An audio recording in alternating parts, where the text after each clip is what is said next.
매년 12월 전국 대학 교수들에게 설문조사하여서 2019년을 정리하는 사자성어로 공명지조라는 말이 선정되었습니다. 공명지조는 불교 경전에 등장하는 새로 한 몸에 두 개의 머리를 가진 새라고 합니다. 이 새의 한 머리는 낮에 일어나고 다른 머리는 밤에 일어난다고 합니다. 한 머리는 몸을 위해서 항상 좋은 것을 먹고 좋은 열매를 챙겨 먹는데, 이에 질투심을 느낀 다른 머리가 화가 나서 어느 날 독이 든 열매를 몰래 먹어버렸습니다. 결국 이 새는 죽고 말았다는 이야기입니다. 공명지조를 추천한 모 대학 교수는 서로를 이기려고 하고 자기만 살려고 하지만 어느 한쪽이 사라지면 자기도 죽게 되는 것을 모르는 현재 한국 사회에 대한 안타까움이 들어 추천하게 되었다고 그렇게 이야기합니다. 요즘 정치권의 갈등, 기업 간의 갈등, 교회 간의 갈등, 종교 간의 갈등, 계층 갈등, 노사 갈등, 남녀 갈등, 지역 갈등, 세대 간의 갈등 등이 중첩되어져서 분열의 골이 더욱 깊어지고 있는 시대입니다. 미국과 북한 사이의 핵 문제, 그리고 한일 간의 경색된 국면, 그리고 중국과의 관계도 심상치가 않습니다. 이런 상황에서 공명지조와 같은 운명임을 잊지 말아야 할 것입니다. 나와 갈등을 일으키고 있는 상대가 공명지조와 같은 운명 공동체라는 사실을 인정하고 직시해야 합니다. 다름을 인정하고 서로를 배려하는 성숙한 민족이 되는 2020년 한 해가 되기를 기대해 봅니다. 오늘은 2020년 첫 주 신년 주일입니다. 그래서 연동의 모든 재직원들이 하나님 앞에, 주님의 십자가 앞에서 헌신을 다짐하는 거룩한 예배의 자리입니다. 이런 귀하고 복된 거룩한 은혜의 자리에 오신 연동의 모든 재직원 여러분들에게 하나님의 은혜와 축복, 사랑이 가득하시기를 주님의 이름으로 축복합니다. 우리 옆 사람에게 이렇게 인사하겠습니다. 말씀으로 하나 되어 하나님 나라 연동을 만들어 갑시다.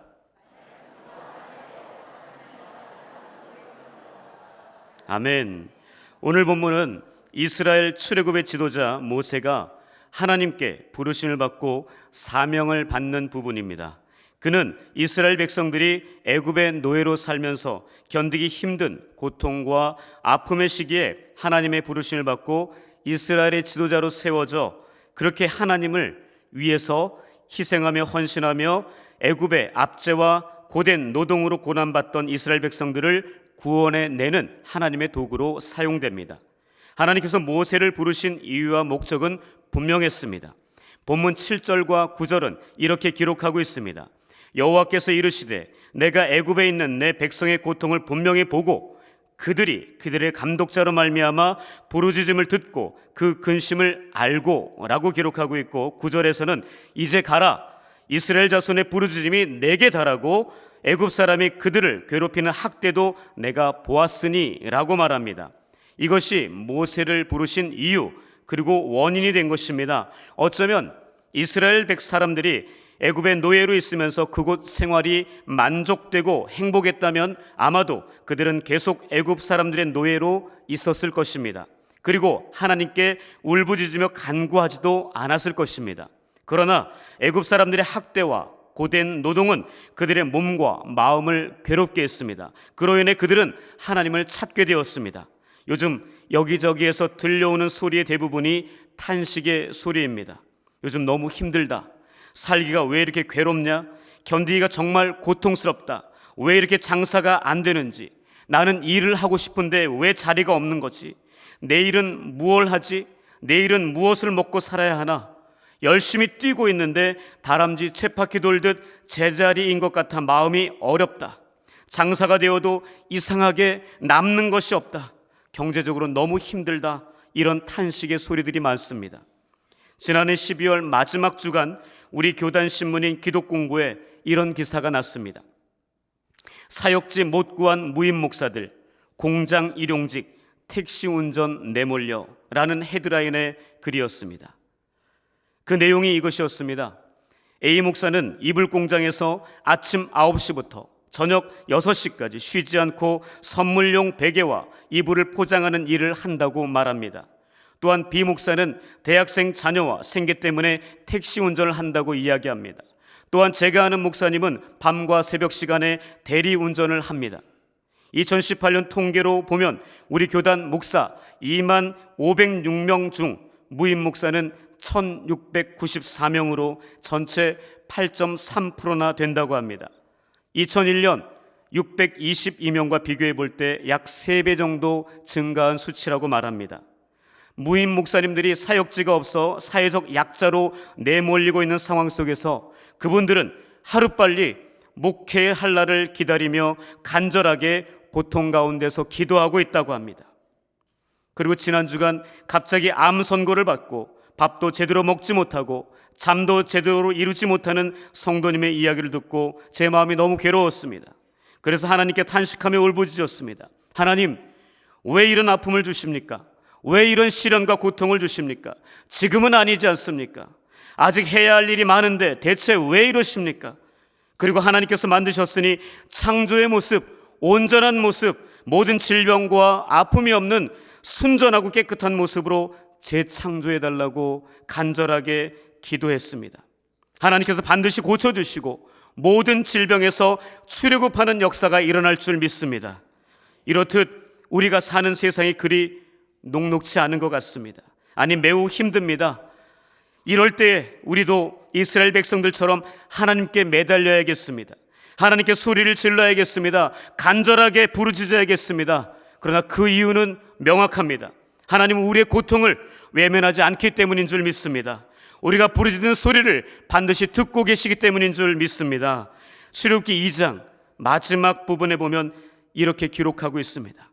하나님이 그들의 고통소리를 들으시고 하나님이 아브라함과 이삭과 야곱에게 세운 그의 언약을 기억하사 하나님이 이스라엘 자손을 돌보셨고 하나님이 그들을 기억하셨더라 라고 말합니다. 예레미야 또한 33장 2절과 3절에서는 이렇게 기록하고 있습니다. 이를 행하시는 여호와, 그것을 만들며 성취하시는 여호와, 그의 이름을 여호와라 하는 이가 이와 같이 이르시도다. 너는 내게 부르짖으라. 내가 내게 응답하겠고 내가 알지 못하는 크고 은밀한 일을 내게 보이리라 말씀하고 계십니다.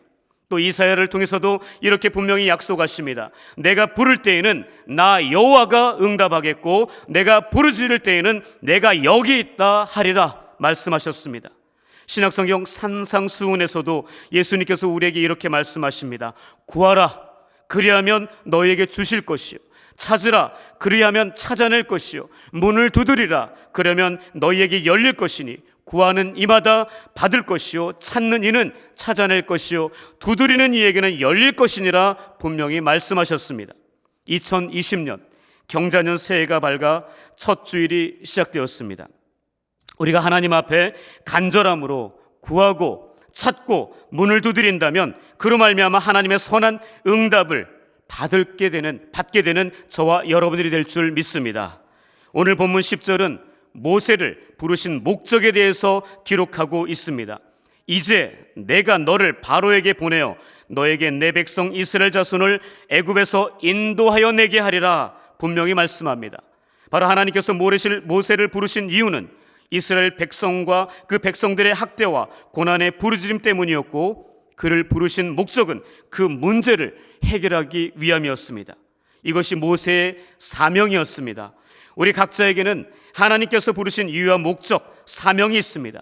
혹시 그것을 잠시 잊어버리고 내가 원하는 길, 내가 원하는 방법으로 지내왔다면 이제는 2020년을 바로 시작하는 이 시점에서 다시 점검해봐야겠습니다. 그리고 새롭게 출발해야겠습니다. 우리가 연동의 재직원으로 하나님의 부르심을 받고 이 자리에 앉았습니다. 그렇다면 우리는 그 부르심에 합당하게 말하고 행동해야 합니다. 내 중심적인 사고방식이 아닌 하나님 중심적 사고, 말씀에 따라 움직이는 내 삶의 방식으로 변화되어야 한다는 겁니다. 또한 내가 기뻐하고 사람들이 기뻐하는 그것이 목적이 아니라 하나님께서 기뻐하시고 하나님께서 원하시는 그런 삶으로 나아가야 한다는 것입니다. 그 이유는 바로 하나님께서 우리를 부르셨기 때문입니다. 우리의 필요에 의해서든 교회의 필요에 의해서든 하나님의 필요에 의해서든 우리는 연동의 사역을 위해 부름받은 것입니다. 그래서 맡은 자들에게 구할 것은 충성이라고 고린도 교회 성도들에게 강하게 선포한 사도 바울의 음성을 기억해야 할 줄 믿습니다. 모세가 하나님께 부름받았을 때 모세의 나이는 80이었습니다. 하나님은 모세를 하나님의 산 호렙에서 떨기나무 불꽃 가운데서 부르셨습니다. 그는 불이 붙었는데 그 나무가 타지 않는 것을 보려고 돌이켜 다가갔습니다. 그때 하나님이 떨기나무 가운데에서 모세야, 모세야 라고 그를 부르십니다. 우리는 연동의 재직들로 모세처럼 하나님께 부름받았기에 교회를 위해 열심을 다해야 합니다. 교역자는 교역자의 위치에서, 장로님은 장로님의 위치에서, 안수집사님은 안수집사의 위치에서, 권사님은 권사의 위치에서, 집사는 집사의 위치에서, 성도는 성도의 위치에서 각자에게 주어진 사명을 감당해야만 합니다. 함께 동역하는 사람들에게 본이 되도록 해야 합니다. 빈둥거리지 않고 함께 최선을 다해야 합니다. 함께 일하는 사람들의 힘을 빼지 말고 용기와 배려로 서로를 세워나가며 일을 해야 합니다.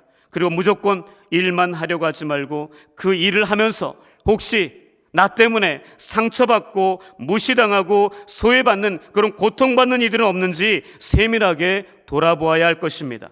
또한 리더들의 권위를 세워주어야 합니다. 그리고 그 리더들은 함께하는 사람들의 그 사역의 그 소리를 듣고 귀가 열려 있어야 합니다. 그래서 서로 소통이 이루어져야 한다는 거죠. 그러나 이것은 그냥 되지 않습니다. 이렇게 되기 위한 해법이 저는 오늘 하나님께서 모세를 부르시며 하신 말씀 가운데 있다라고 확신합니다. 바로 이것입니다. 내가 선 곳은 거룩한 땅이니 내 발에서 신을 벗으라. 우리 다 같이 한번 외쳐보겠습니다. 시작. 내가 선 곳은 거룩한 땅이니 내 발에서 신을 벗으라. 바로 이것입니다. 이 말을 한 단어로 하면 이것입니다. 포기라는 것입니다. 내려놓음, 이것입니다. 자기 중심성을 버리라는 것입니다. 삶의 주권, 인생의 주도권을 하나님께 드리라는 것입니다. 인간적인 자존심을 모두 내어놓으라는 것입니다. 삶의 방향을 완전히 바꾸어 버리라는 것입니다. 너의 모든 인생의 실존적인 문제를 하나님의 손에 맡기라는 것입니다. 여기 모인 우리 연동의 재직원 모두가 이런 마음가짐으로 우리의 발에서 신을 벗는다면 2020년 연동의 많은 사역들이 계획되어져 있지만 순적하게 진행될 줄 확신합니다. 그래서 모든 성도가 기쁘고 즐겁게 사역하는 행복과 웃음이 가득한 연동의 공동체, 하나님의 나라가 이루어질 줄 믿습니다. 그렇다면 2020년 이 연동의 귀한 재직원으로 부름받은 자로서 무엇을 가장 먼저 내려놓아야 할까요? 어떤 것을 가장 먼저 포기해야 할까요? 내가 당연히 누려야 할 권리, 나의 미래, 뜻과 계획, 번지수가 틀린 열정, 상대방에게 상처와 아픔을 주는 나의 열등감과 자존심, 물질과 자녀 건강과 학벌, 지식과 지혜에 대한 과도한 욕심들, 개인적으로 느끼는 두려움과 불안, 근심과 걱정, 외로움과 공허함, 그리고 세상 사람들과 똑같은 거짓과 불의, 비방과 이간질, 시기와 질투, 부정직하게 불법을 행하는 것, 또한 개인적인 나태와 게으름, 술과 담배, 성적 타락과 교만함, 이런 포기들은 그냥 삶을 포기하라는 것이 결코 아닙니다.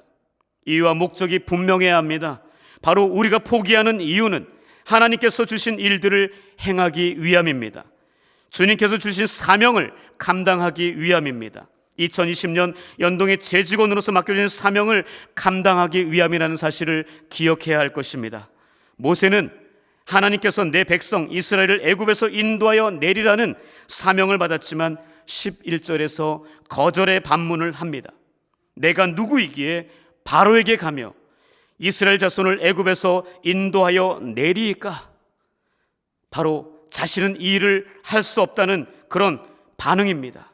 우리도 때로는 못한다는 반응을 보일 때가 많습니다. 그러나 이에 대해 하나님께서 말씀하십니다. 12절입니다. 함께 읽겠습니다. 우리 앞부분만 읽겠습니다. 시작. 하나님이 이르시되 내가 반드시 너와 함께 있으리라. 여기까지입니다. 하나님께서 반드시 함께 있겠다라는 것입니다. 바로 하나님께서 출애굽의 사명을 모세에게 말씀하셨을 때 모세가 거절했죠. 그러나 하나님은 다시 모세에게 내가 너와 반드시 함께 있으리라 말씀하십니다. 임마누엘의 하나님께서 모세와 함께 있겠다고, 너를 절대 떠나지 않겠다고 말씀하신 것입니다. 하나님의 사람들은 세상 사람들처럼 그냥 자신을 포기하는 것이 결코 아닙니다. 주어진 삶, 인생을 포기하고 되는 대로 막 사는 그런 인생이 되라고 말씀하지 않습니다. 우리는 하나님 안에서 포기하는 것입니다. 말씀 안에서 자신의 헛된 욕심들을 포기하는 것입니다. 오직 예수 안에서 자신의 미래와 계획과 생각과 뜻을 내려놓는 것입니다. 그리고 그 이후 우리는 하나님의 계획, 하나님의 말씀, 하나님의 은혜와 그 사랑, 그 은혜 안에서 하나님 안에서 우리가 있게 되는 것이죠. 그래서 하나님의 영향력 안에 거하게 되는 것입니다. 이것이 바로 임마누엘의 인생이 되는 것입니다. 모세 이후 지도자로 세워진 사람, 바로 여호수아죠. 모세가 죽은 이후 그가 출애굽한 이스라엘 백성들을 인도하려고 할 때 굉장한 부담감으로 마음이 힘들고 두렵고 근심이 쌓일 때, 그때 하나님께서 여호수아에게 말씀합니다. 여호수아 1장 7절에서 9절인데요. 우리 9절만 함께 읽어보도록 하겠습니다. 9절 시작. 내가 내게 명령한 것이 아니냐? 강하고 담대하라. 두려워하지 말며 놀라지 말라. 내가 어디로 가든지 내 하나님 여호와가 너와 함께 하느니라 하시니라. 아멘. 이런 귀한 축복의 말씀을 받고 여호수아는 모세의 뒤를 이어서 출애굽한 이스라엘 백성들을 적과 꿀이 흐르는 가나안 땅으로 인도할 수 있었던 것이죠. 또한 가나안 땅 입성 후에 여리고성 앞에, 바로 그 앞에서 여리고성을 정복하기 바로 직전, 그때 칼을 든 여호와의 군대 장관을 만나게 됩니다. 그때 모세처럼 이런 말씀을 하나님 앞에 받습니다. 내 발에서 신을 벗으라. 내가 선 곳은 거룩한 곳이니라. 는 하나님의 음성을 듣고 그는 그대로 순종하게 됩니다. 바로 여호수아 또한 모세처럼 하나님의 도구로 쓰임받기 전에 포기했던 것이죠. 바로 내려놓음의 단계를 분명히 거쳤다는 것을 기억해야 합니다. 그 이전에 아브라함도 창세기 12장에서 하나님께 부름을 받았을 때 포기의 단계를 거쳤습니다. 너는 너의 고향과 친척과 아버지의 집을 떠나 내가 내게 보여줄 땅으로 가라. 바로 이 명령, 포기하라는 것이었습니다.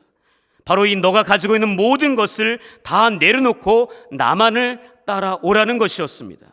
예수님께서도 이 땅에 성육신하신 것, 바로 그것이 하나님과의 동등됨을 포기하신 것입니다. 자신의 권리를 내려놓으신 것입니다. 그리고 십자가에서 죽으신 것도 우리를 구원하시기 위해 자신의 모든 것을 포기하신 것입니다.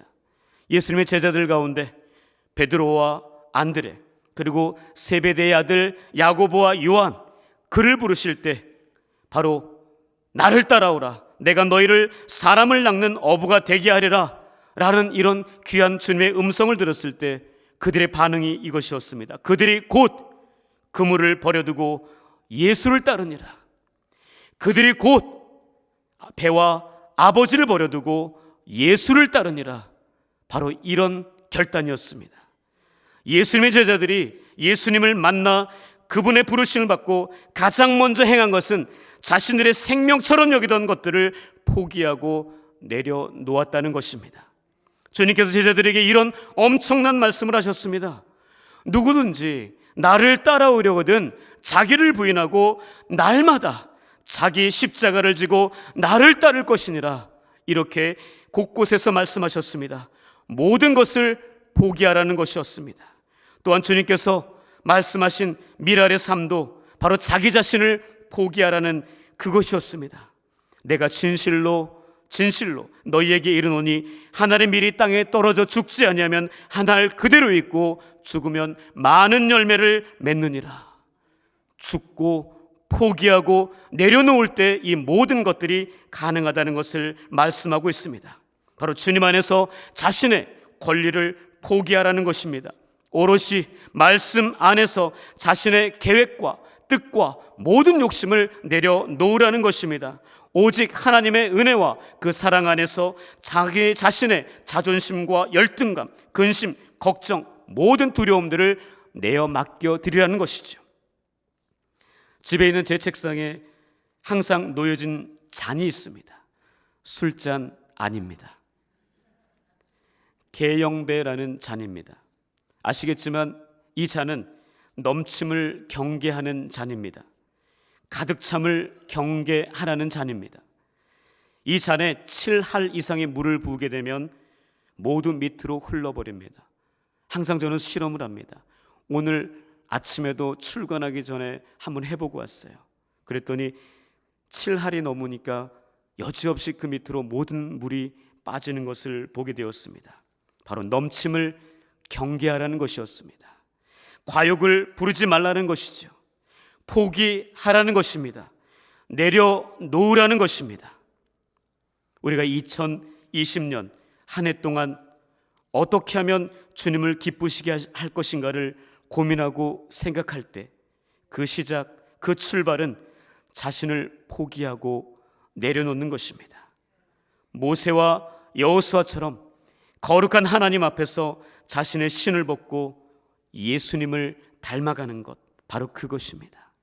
오직 예수로, 오직 말씀으로 덧입고 예수님 한 분만으로 만족하며 살아가는 것입니다.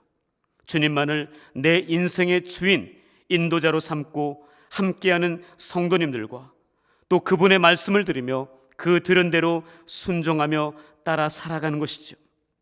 이것이 바로 앞에서 말한 공명지주의 삶이 아닐까 생각합니다.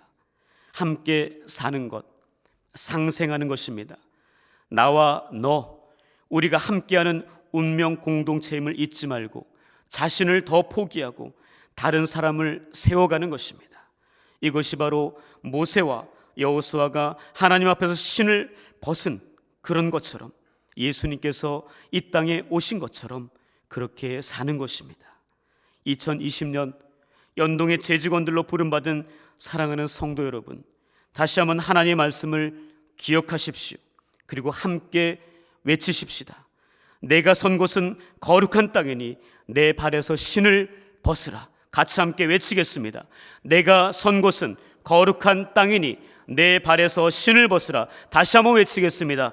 내가 선 곳은 거룩한 땅이니 내 발에서 신을 벗으라.